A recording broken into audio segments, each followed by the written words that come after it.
Bago sa saksi, hindi pa rin humuhupa ang baha sa ilang bahagi ng Laguna matapos ang pananalasa ng bagyong Cristina at bagyong Leon.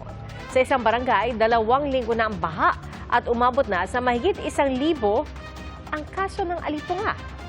Mula sa San Pedro, Laguna, saksi live si Nico Wahe. Nico? Pia, buwan na naman daw ang bibilangin bago humupa ang baha sa mga lugar na kadikit ng Manila, Dibay. Ng Laguna, Dibay. Marami tuloy sa mga residente ay nagkakasakit na at mataas na rin ang kaso ng alipunga at ng dengue. Gaya rito sa isang barangay sa San Pedro, Laguna. Ilang araw ng maaraw matapos humagupit ang bagyong Cristina at bagyong Leon, pero baha pa rin sa ilang bahagi ng Laguna, lalo sa mga lugar na malapit sa Laguna, Dibay. Dito sa Barangay Landayan sa San Pedro, 2 linggo na ang baha. Ang tubig, maitim at mabaho na. Nakahalo na rin kasi riyan ang mga basura at sari-saring dumi. Ang bahay nga ni Luz, may tulay na sa loob para lang hindi maghapong nakababad sa baha ang kanyang pamilya. Ang mga higaan nga nila nakababad na rin sa tubig. Ayan, ang bahay namin. Mabaho na nga eh. Minsan nangangati na kami. Ang baho na. Matagal na raw sila rito at wala naman din daw balak umalis. Mahirap po kasi kumuha ng bahay ngayon. Napakamahal eh. Hindi natin ho kayang umupa ng mahal. Kasi isang planchadora lang naman ho ako. Sa bahaging ito ng Barangay Landayan ay gumagamit na nitong balsang ito. Dahil hanggang ngayon, ito pa rin ang sitwasyon. Grabe pa rin ang baha. Itong tubig na yan, umaabot pa rin daw yan hanggang baywang. Yung mga residente, hindi na lang umaalis. Dahil ang palaging sinasabi, sanay na.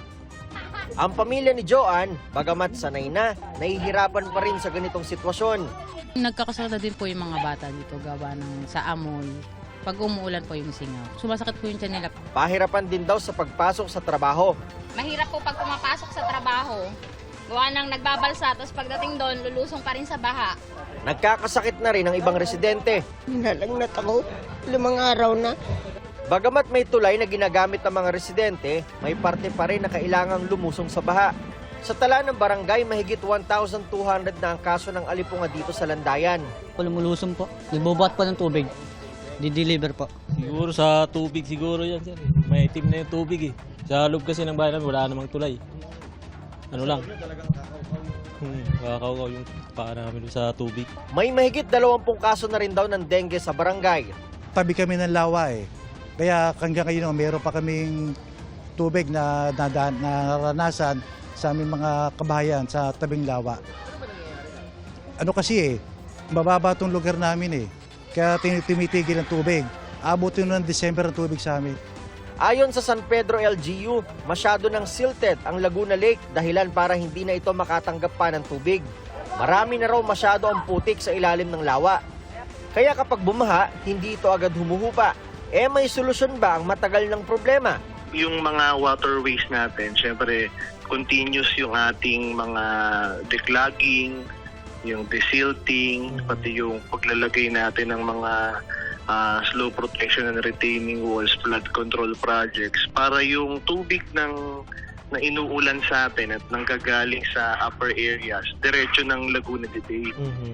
Nakikipag-usap na rin daw ang LGU ng San Pedro sa LGU ng Binyan at maging sa Muntinlupa para pagtulungan masolusyonan ang mabagal na paghupa ng baha, lalo sa mga lakeshore barangay. Pia, nasa mahigit 100 pamilya pa ang nananatili sa mga evacuation center dito sa Barangay Landayan. Karamihan dyan ay yung wala talagang mahigaan sa kanilang mga tahanan. At kung kailan sila babalik, yan ay yung hindi pa rin daw nila alam. Live mula rito sa San Pedro, Laguna, para sa GMA Integrated News, ako si Nico Wahe, ang inyong saksi.